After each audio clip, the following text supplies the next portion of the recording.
Welcome to the program Global Weekly News, serial number 98. Two more to go to 100. Comrades and friends, let us first go to May Day. International Workers' Day, May Day, was celebrated all over the world. American Chicago workers went on strike on 1st May 1886 on the demand of 8 hours working day. August Spice, Albert Parsons, George Engel and Adolf Fischer were hanged on 11th November in 1887. The working class leaders, those who led the May Day struggle. On this May Day, tributes were paid not only to May Day martyrs but also other martyrs who gave their lives for the upliftment of downtrodden masses. Let us salute all the martyrs. WFTU is pursuing the trade union movement all over the world to take up the demand of 35 working hours per week. Let us pledge to achieve this. May Day martyr August Spice declared before being hanged, "The day will come when our silence will be more powerful than the voices you strangle today." This means what? Martyrs are never buried, but only seeded. May Day martyrs inspired the working class globally to carry forward their class struggle to the peak of political struggle. This May Day, workers raised the voice of solidarity with Palestine and condemned Israel's genocide of Palestinians in Gaza, and also condemned US imperialism, which is supportive of Israel's genocide. Next, 5th May, Karl Marx's birthday. On 5th May, the world celebrated 206th birthday of great philosopher Karl Marx. Marx was born in Trier of Germany on 5th May in 1818. Both Marx and Friedrich Engels released the Communist Manifesto in 1848. The growth of a trade union movement in a particular country can be measured in terms of the sales of the Communist Manifesto in that country. All the people who trust on proletarian internationalism should read the manifesto at least once in a month. Here are some famous quotations from the Communist Manifesto. "The history of all hitherto existing society is the history of class struggles. Wherever the bourgeoisie has gained power, family relations have lost their cover of wheel of sentimentality and have been reduced to pure money relations. All remaining relations between men are characterized by self-interest alone. The bourgeoisie have substituted naked, shameless, direct, brutal exploitation in place of exploitation covered, wielded by religious and political illusions. The executive of the modern state is but a committee for managing the common affairs of the bourgeoisie, whole bourgeoisie. The modern bourgeois society is a society that has used magic, conjured up such gigantic means of production and of exchange. He is like the sorcerer. Sorcerer means magician, who is no longer able to control the powers of the nether world underneath the world when he is called up by his mantras.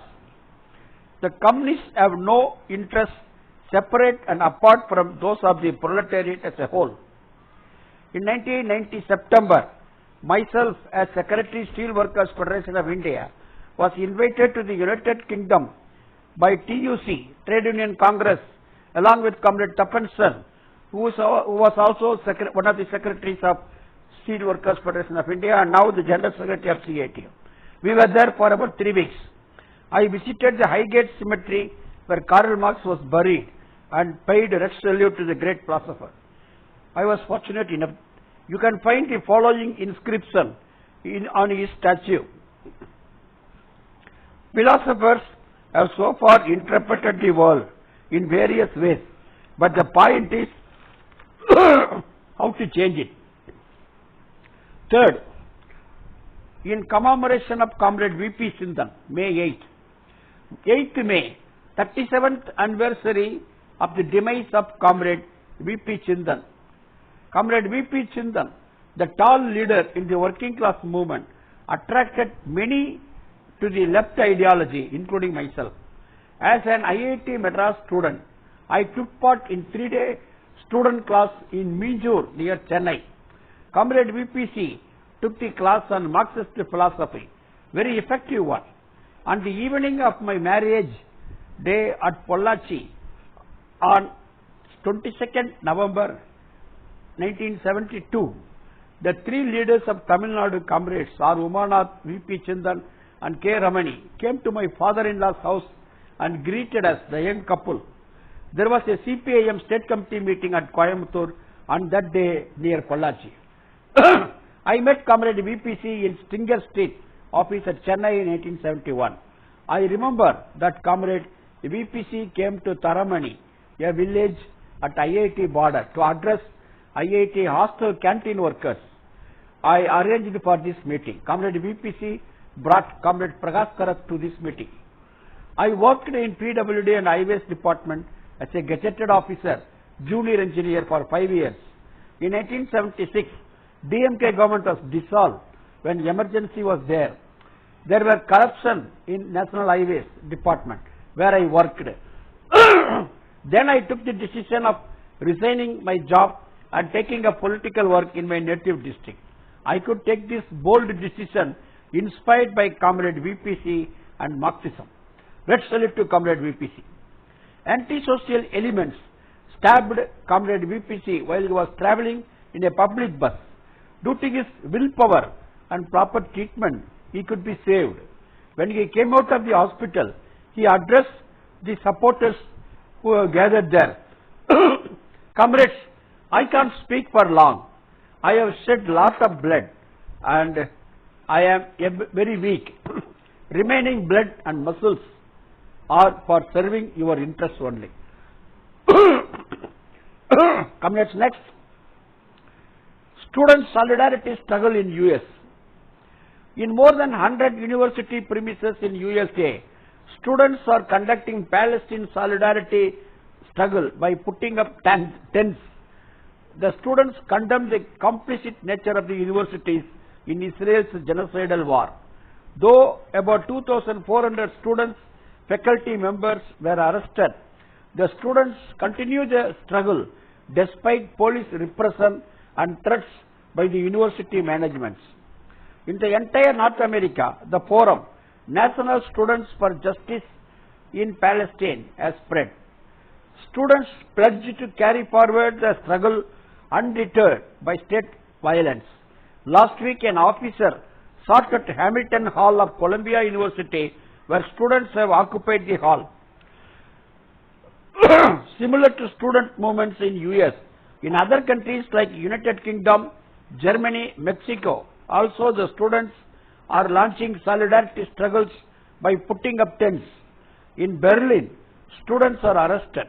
Government of Germany has banned students wear headscarves, just as Palestinians, headscarves. German government insists that Palestinian students shall register themselves as stateless. The government has also imposed a travel ban on world-renowned Palestinian surgeon Ghassan Abu Sita. Students have also launched encampments at the National Autonomous University of Mexico, the University of Barcelona, and Birzeit University in West Bank of Palestine. Students at the Massachusetts Institute of Technology were able to successfully defeat an attempt by Cambridge police to sweep their encampments on May 6 due to mass support from the surrounding community, including high school students who marched to MIT to protect the camp. The demonstrators surrounding the camp defiantly hopped over the gates and formed a human chain to protect campus. To protect the student campus. New York mayor accused of outside agitators. People's Forum said it is absurd to reduce the students' courage and display in over 100 campuses nationwide to outside instigation. The attack on Rafah by Israel has infuriated the students worldwide. Comrades, Israel closes Rafah crossing entry. UNRWA, United Nations Relief and Works Agency for Palestine Refugees Director of Planning, Sam Rose, he spoke to Al Jazeera about the impact of the closure of the Rafah crossing as Israel prepares a ground invasion. While the world clamors for a ceasefire, Israel intensifies the siege on Gaza. Sam Rose said, since 5th May, closure of Rafah crossing is having catastrophic impacts on everyone in Gaza. Since October 2023, this has been the main entry point for goods coming into Gaza. There has only been a trickle of goods coming in since 5th May. The crossing has been closed completely, and this has devastating impact for the people of Gaza who are already on the verge of famine. So no aid coming in means no aid distribution after a couple of days. And equally importantly, Rafah, Karem Salam are the only entry points for fuel in Gaza. So without the fuel, there is no ability for trucks to move around. There is no ability for desalination plants to operate and provide safe water. There is no electricity. It cuts off everything. Rafah, Karim Salam, they are the lifeblood for the small amounts of goods that have been coming into Gaza since October. So absolutely devastating. The message is that this has to come to an end and that the ceasefire has to be agreed at. That has to be unconditional handover of hostages. It is 7 months today. We are marking of this horrific conflict. It needs to come to an end. Now more immediately, all steps need to be taken to secure passage of goods and passage of fuel through the Rafah and Karim Salam crossings. Comrades, Rafah under attack by Israel. Rafah is in southernmost part of Gaza near Egypt border.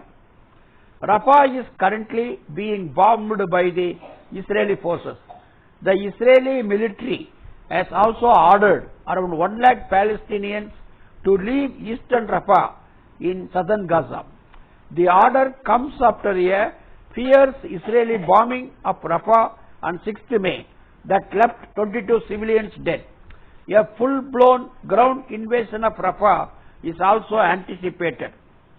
The hundreds of thousands of people who are there would be at imminent risk of death if there is an assault, said James Larkey, spokesperson for United Nations Office of the Coordination of Humanitarian Affairs.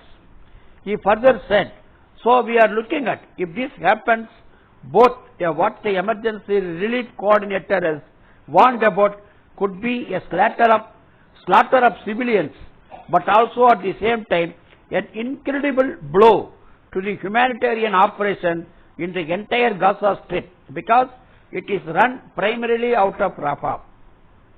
The evacuation order comes as Netanyahu walked away from recent ceasefire talks. Rafah is now home to more than 15 lakh Palestinians who were seeking refuge from the Israeli offensive to the north. Israeli assaults on Gaza have resulted in over 35,000 deaths and 78,000 injured since October 7, 2023. Comrade, does Biden really oppose attack on Rafah? Let us see that. Israel's bombing invasion of Rafah has been condemned across the globe. Belgium has announced more sanctions against Israel, while France has labelled the forced displacement of civilians from Rafah a war crime. European Union Foreign Affairs Chief Joseph Borrell had said that it is unacceptable. South Africa's foreign ministry was horrified at the news of Israeli ordering evacuation of eastern Rafah. Meanwhile, US President Joe Biden has made a show of urging Netanyahu against invading Rafah or expressing token concern. But the reality is that the US government continues its unconditional support of Israel. On 23rd April also, Biden signed a bill into law which would send $2,600 crores to Israel. Amidst reports that the International Criminal Court could issue arrests for top Israeli officials, a group of conservative US senators have issued an alarming warning to the court's chief prosecutor Karim Khan. Target Israel and we will target you, the senators threaten, warning that they will sanction your employees and associates and bar you and your families from the US. Last week, the House of Representatives of US passed a bill defining criticism of Israel as anti-Semitism. Anti-Semitism is different from anti-Zionism. Comrades, in Pakistan, the government has decided to cut procurement of wheat, and that has devastating effects. Let us look at it. In Pakistan, thousands of farmers of Pakistan have launched a nationwide movement demanding increased government procurement of wheat. The campaign will kick off with the national mobilizations on 10th May. In the last week of April, hundreds of farmers were arrested by Pakistan security forces following their protests in different parts of the country. Farmers have alleged that the drastic reduction in public procurement of wheat will destroy the agriculture in the country and cause massive distress to the farming community. The farmers had to buy every input at inflated rates from black markets, but would be forced to sell their products at throwaway prices in the market. Last year, the government bought 56 lakh tons. This year, the government decided to procure only 20 lakh tons. The government started importing wheat due to the fall in domestic production caused by floods in 2022 and to ease the rise in prices of food items. Farmers have pointed out that the government did not stop the imports on time, despite reports of record crops this season. Between September 2023 and March 2024, Pakistan imported 35 lakh tons of wheat.